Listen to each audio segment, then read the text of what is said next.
Vasara. Brīvdienas. Vasara ir siltākais un gaišākais gada laiks. Pēc kalendāra tā sākas 21. jūnijā, īsi pirms Līgo svētkiem. Tad diena ir visgarākā, bet nakts visīsākā. Garajās saulainajās vasaras dienās pēc lietus ūdens ātri iztvaiko un zeme izžūst. Zemnieki pļauj zāli un lopiem gatavo ziemai sienu. Jokojot teica, ka arī grieze palīdzot pļaut, tik skarba tai balss.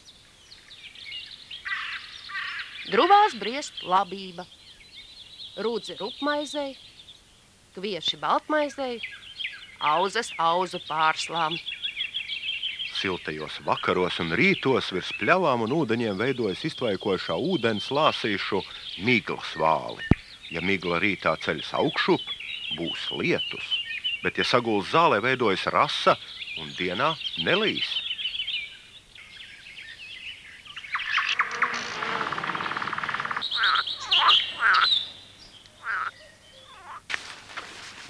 Ja lietus nelīst pārāk ilgi, augu augšanai trūkst ūdens un iestājas sausums. Dīķi izžūst un izsīkst pat ezeri un upes. Varžu un krupju mazuļiem nusteikšus jāsāk dzīve uz sauszemes. Kurkulim izaug kājiņas un izzūd aste. Viņš vairs neēd līdz pārvēršanās beigām, jo izmainās pat mute. Pieaugušās vardas un krupji dzīvo uz sauszemes. Vakaros, kad nav karsti, ķerot kukaiņus un sliekas. Turpretī zaļās vardas ūdenī dzīvo visu gadu. Karstums patīk arī rāpuļiem. Rīta saulē labprāt gozējas odzes. Arī ķirzaku karstums un sausums nebaida. Kukaiņu medības vislabāk sokas tieši piesaulē. Vasarā ūdens bagātīgi saglabājas vienīgi purvos un bebru dīķos. Sulīgie mitrumā augošie augi un kārklu zariņi tad arī ir galvenā bebra barība vasarā.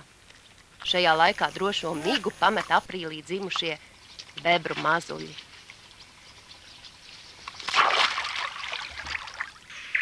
Arī vilcēnu un arī lapsēnu dzīvē šis ir laiks, kad jāapgūst dzīves gudrības.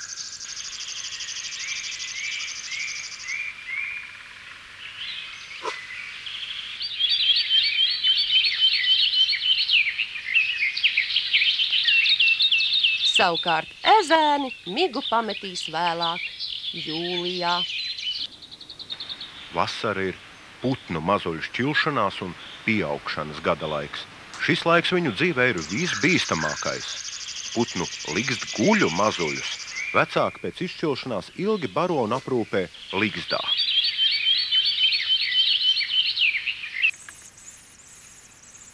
Viņi to pametīs tikai tad, kad būs pietiekoši spēcīgi, lai lidotu. Taču arī tad vēl ilgi pieprasīs barību vecākiem. Ligzdguļi ir vairums sīko putnu, stārķi, visdažādākie plēsīgie putni, kā arī jūras kraukļi un daudzi citi.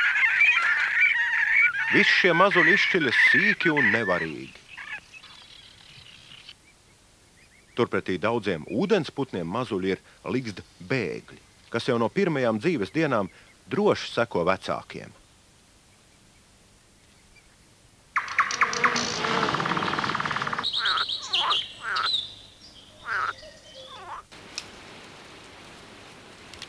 Jāievāc liepziedi garšīgai tējai.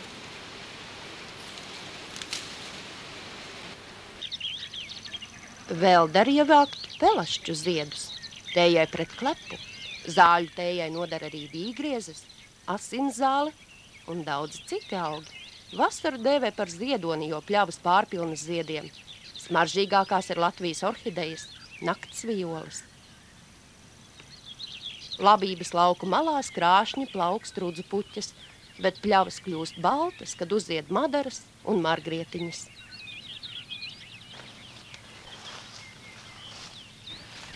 Vasara, kukaiņu laiks. Jo vairāk ziedu, jo vairāk tauriņu, kas sūc nektāru. Nektāru čakli meklē arī kamēnes. Savukārt vabolēm labāk garšo ziedputekšņi. Lidodami no zieda uz ziedu, ziedputekšņus kukaiņi aiznes sev līdzi, tā aputeksnēdami augus. Citi kukaiņi, piemēram, dažādu krāsu blaktis, labprāt sūc arī augu sulu ar asu snuķīti caurdurot mizu. Vēl pieticīgāks ir vaboles, lapgrauži, kas ar asajiem žokļiem grauž lapas. Lapas ēd arī tauriņu kāpuri, kā šis nātru raibeņa kāpurs. Dzīvība nenorimst arī naktī. Kad satumsta līgavaini vilinot, spīdīgo vēdera galu izrāda vabolīšu jāņtārpiņu meitenes.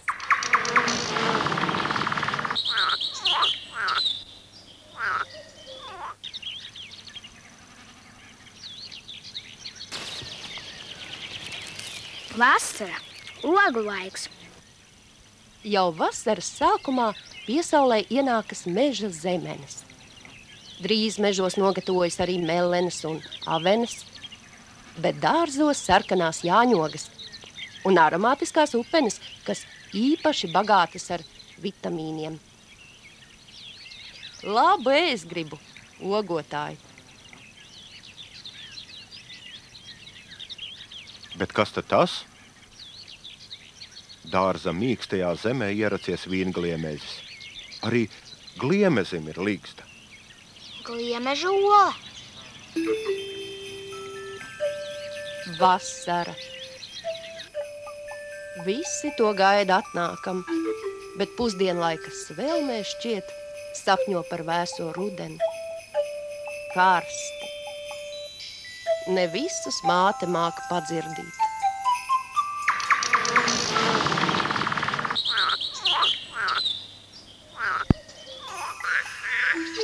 Dīķīs spārītes atradušas draugu dodas dēt oliņas zem ūdens. Kāpuri šķilsies rudenī.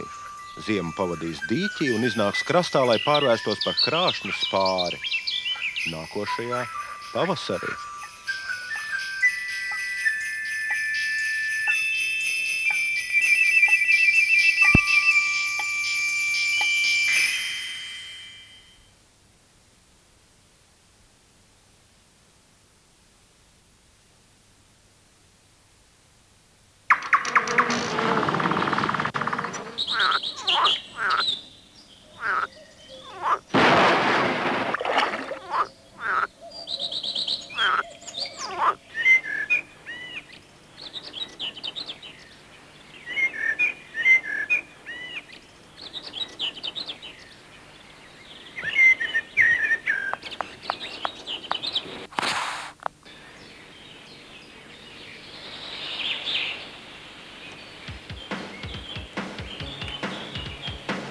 Nesēdiet pie televīzoriem, dabu pētīt ir daudz interesantāk.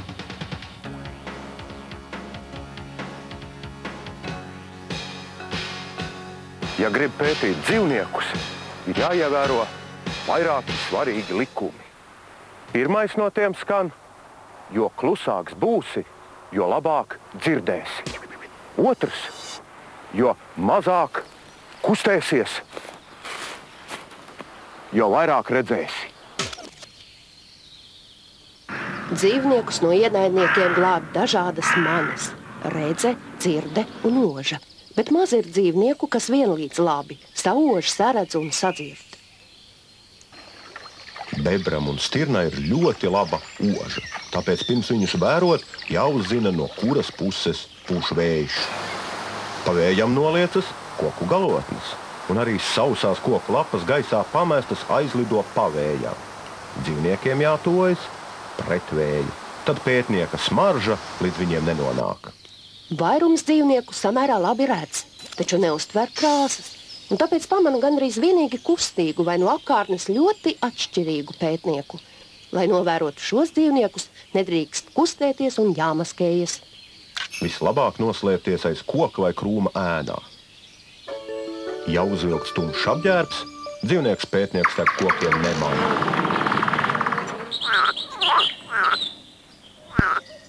Māma man neļauj vienam iet uz mežu dzīvniekus pētīt.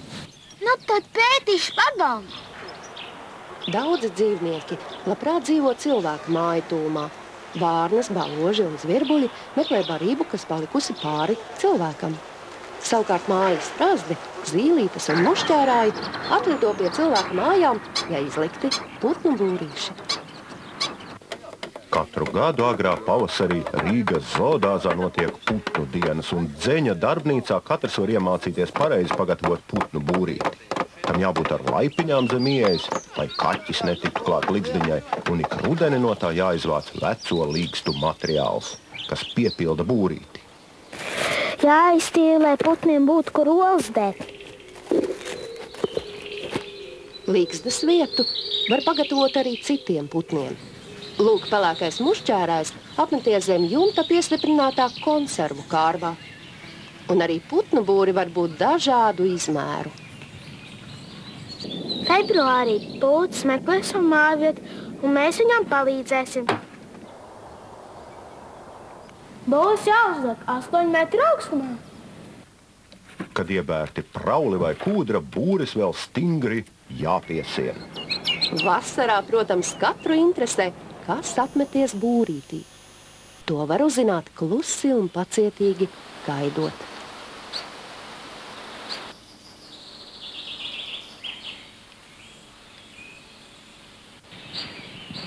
Baro reizi minūtē ēdelīgi gan tie mušķērāji.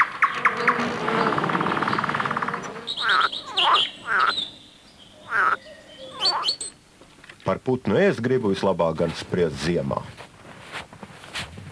Ja grib ziemā skatīties putnus, tad jāpakaļ speķa gabaliņš koka zarā. Putni ātri pierod pie barotāja un drīz vien kļūst ļoti droši. Tomēr ne jau tikai lielie dzīvnieki ir pētīšanas vērti.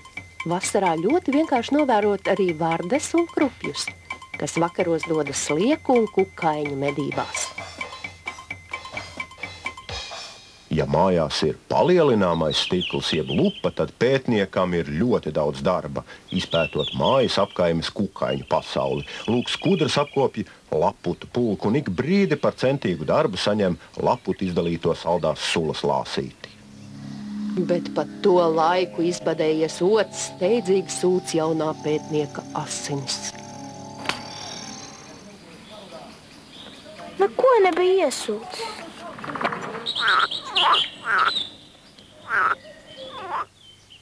Tomēr, izzinot dabu, nedrīkst aizmirst svarīgāko likumu. Vispiemērotākā dzīves vieta dzīvniekiem ir dabā, nevis cilvēka mājās.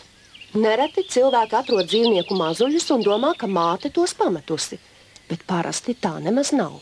Lūk, mazs zaķēns vai stirnēns ir pārāk vāji, lai no ienaidnieka aizbēgtu, tāpēc slēpjas nekustīgi guļot zālē. Pūces vai strazda mazuļu ligzdu atstāja vēl slikti lidotāji, tāpēc māti un tēvu ar barību gaida slēpdamies uz zemes. Šādam dzīvniekam vislabāk palīdzēt var steigšu ejot projām. Reiz atnests mājās, dzīvnieks nekad vairs nepratīs dzīvot dabā, un viņam visu mūžu būs jādzīvo būrī.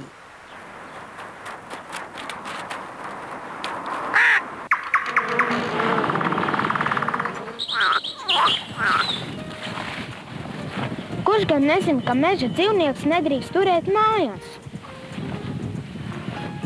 Pagaidi, Rūdi! Arī ziedi taču daudz labāk izskatās tieši pļavā, brīvībā. Vai es tā negribēju? Laikam svarīgākais pētnieka likums ir lūk šāds, kas dabā dzimis un naudas tam dabā jāpaliek.